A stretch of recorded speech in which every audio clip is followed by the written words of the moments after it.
So we're gonna act like we didn't just put it in there with the juice. The pair of anguish for your lawyer's Uber driver. Next.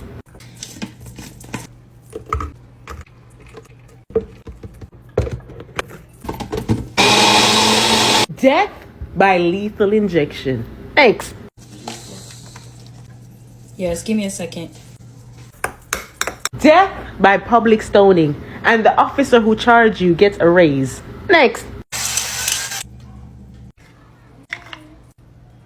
25 years in the hole, no parole for you and your lawyer's clerk. And who the fuck is that on the stand? Send them to. Next.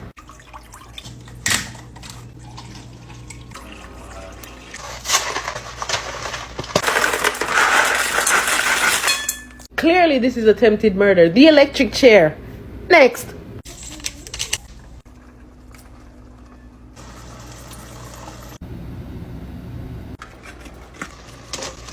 Death row.